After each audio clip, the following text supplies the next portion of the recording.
Welcome back po sa aking munting channel, Mr. Ukol. Nandito na naman po ang inyong lingkod para magbigay ng tips at giya para po sa araw ng Biyernes, September 6, 2024. Ganun pa rin, mayroon tayong 7 karera. Rating based handicap system race pa rin po ang gagamiting system dito. Alas 5 pa rin ang umpisa. Shoutout tayo, no? Shoutout po kay Antonio Boy Recto ng Makati, Eduardo Manyalak, Mr. Bobby Salsos, kay Mr. Jun Fos, Bong Yumul, Manny Quijano, Kambal, Ramon at Islaw. Pagbati galing kay Win Mercado. At shoutout sa Kambingan OTB Olympus, kala Teller Eugene, Jackie, Boss Ed, Boss Jerry at Boss Ebok. Pagbati galing kay Maribel Bancoro at sa mga mananaya daw po ng binabati ni Maribel yung mga mananaya ng Kambingan OTB. Shoutout sa inyo lahat at kay Boss RB Borja, shoutout. Start tayo. Race number 1 po. Ito po yung start ng ating winner take all event, covers races 1 to 7. Meron tayong nakalahok. Distansya po is 1,400 meters.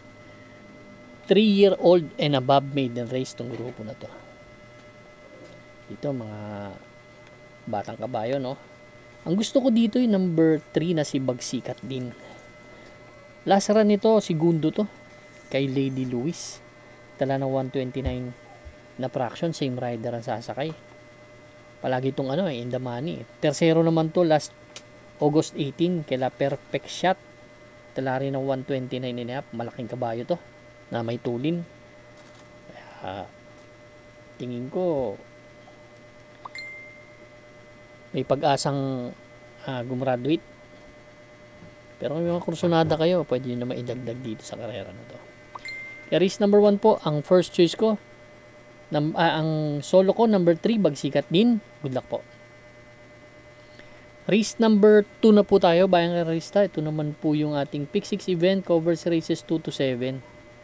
Dito meron tayong 8 kalahok. Distansya po, 1,200 meters lang. Medyo maiksi, no? Dito sa karera na to. Ang first choice ko yung number 4 na si Sampaloc Pride. Rabano Stable. Actually, tumatakbo sa matataas na grupo talaga eh. Itong kabayo na to, ang basa ko pwede siyang mauna dito sa laban na to. Malaking kabayo rin to. Di bandera kasi itong kabayo na to eh. Tingin ko walang mauna kapag nilaban to. Kaya yan po ang first choice ko. Second choice ko number 3 na si Advance Party. Ang kagandahan na kay Advance Party kasi pwedeng isunod. Si Advance Party palagi in the money yan. Segundo yan last August 23 kay Tough Feeling. 1.15 ang tinala. Same rider ang sasakay. Pwede pa rin matiin kasi yan, kaya yan ang second choice ko. Kaya race number 2 po ang first choice, number 4 Sampaloc Pride. Second choice number 3 Advance Party. Good luck po. Race number 3 na po tayo, bayang karerista. Pick 5 event, covers races 3 to 7. Meron tayo dito na 8 kalahok. Distansya po, 1,200 meters. 5 split placer tong grupo na to. Dito ang first choice ko yung number 4 na si Sky Plus. Sakay ni JR De Ocampo. Huling takbo nito last August 16. Pang-apat dumating dun kila Balibel. Nagtala ng 1.17.4.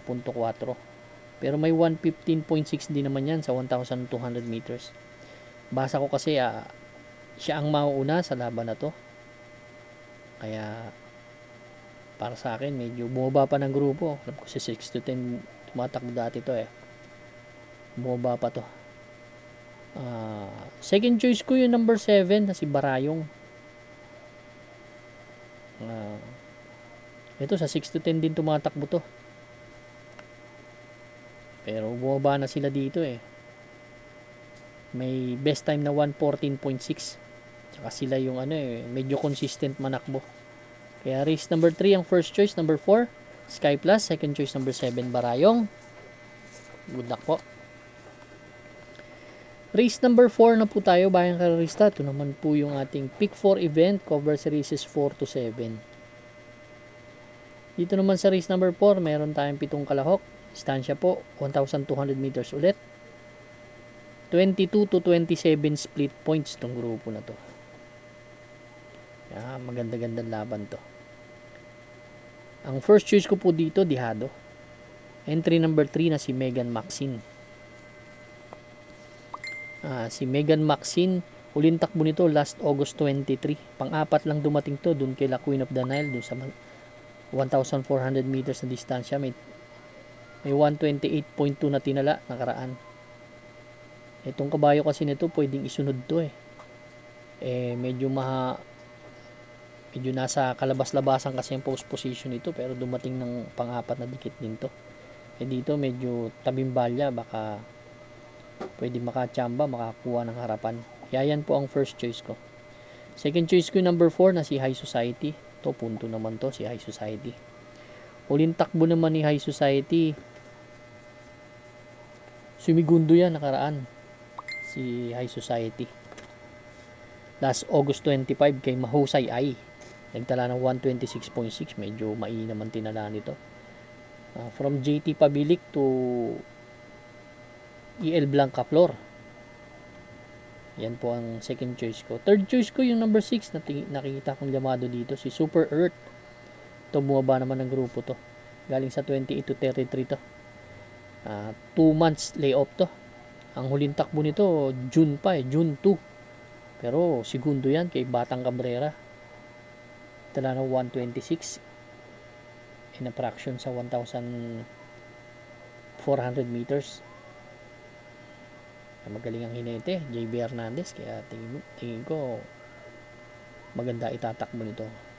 Kaya race number 4 ang first choice, number 3 Megan Maxine, second choice number 4 High Society, third choice number 6 Super Earth. Good luck po.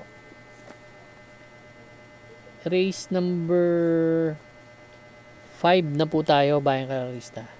Last extra double and last daily double plus 1. Ito magandang karera din to. Ang first choice ko po dito number 4 na si Amor Mi Amor. Si Amor Mi Amor, galing to sa Panalo. Last August 25. Tinalo nito si Lemon Bell na iba na yung may-ari. Nagtala ng 126.2 to. Tumatakbo din nun sa stakes race tong Amor Mi Amor dati, kaya tingin ko malaki ang chance ang manalo dito sa laban na to. Second choice ko yung number 9 na si Doña Chichay. Although talo palagi ito nakaraan Si Doña Chichay, huling takbo last August 30 lang. Pang-anim dumating doon kay Veterano, nagtala ng 129 in a fraction, pero may 126.6 kasi yan sa 1,400 meters. Baka biglang manalo. Ang ganda ng post position. Third choice ko yung number 7, itong Giant Killer na si Majestic Star. Last August 28 naman po. Tercero dumating to kay Darna, nagtala ng 128.8. Majestic Star, may 127.5 din yan sa 1,400 meters. Kaya ito pong race number 5, ang first choice ko po. Number 4, Amor Mi Amor. Second choice number 9, Doña Chichay. Third choice number 7, Majestic Star. Good luck po. Race number 6 na po tayo, bayang kararista, the penultimate race. Meron tayong 10 kalahok dito. Distansya po, 1,400 meters. 6 to 10 split itong grupo na to. Yung ganda-gandang laban. Ang first choice ko po yung number 4 na si Bright Mind. Si Bright Mind, huling takbo nito last August 10. Nasa 1,400 meters kasi may takbo yan nakaraan August 23. 1.DC sa isang tinala. Kala top feeding. Pero nung August 10, segundo yan kay Spoiled Brat, nagdala ng 1.30 medya. Ibanderang kabayo, baka makalayo, tapusin sila. Kaya yan po ang first choice ko. Second choice ko yung number 2 na si Shining Thunder. Si Shining Thunder naman, may 1.29 medya yan. Nung nanalo yan, kaya lang, medyo matagal-tagal na. Diremating kabayo. Kaya yan po ang second choice ko. Third choice ko yung number 6 na Smiling Lady na pwedeng isunod lang na may 129 din naman sa 1,400 meters. Kung maganda isusunod niya, kung basa ang pista, may chance ang manalo. Kaya race number 6 po ang first choice, Bright Mind, number 4. Second choice, number 2, Shining Thunder. Third choice, number 6, Smiling Lady. Good luck po. Race number 7 na po tayo, Bayang Karista. Last and final race for tonight. Ito, medyo ang daming may panalo dito sa laban na to. Ang first choice ko yung number 4 na si Cold Digger. Sakay ni JB Hernandez. Ito, talagang gustong-gusto ng manalo itong kabayo na to. 127.4 to. Galing naman sa 16 to 21 talaga to. Dati pa nga sa 22 to 27 na nanalo yan. Yan po ang first choice ko. Second choice ko number 9 si Kalangaman Island. Isang diremate. Ganda kasi ng post position. Medyo napunta na sa labas kaya may panalo sa akin to. Ang third choice ko yung number 11 na si Stand in Faith na may 128 sa 1,400 meters. Ito, disunod na kabayo naman. Baka maganda itakbo. Ganda na ang post position nasa labas na. Kaya itong race number 7 na paratingan ng ating mga exotics. Ang first choice number 4, Cold Digger. Second choice number 9, Kalangaman Island. Third choice number 11, Stand in Faith. Good luck po, Bayang Karista. Maraming salamat po sa inyo walang sama pang tagkilik sa aking munting channel. Good luck and stay safe.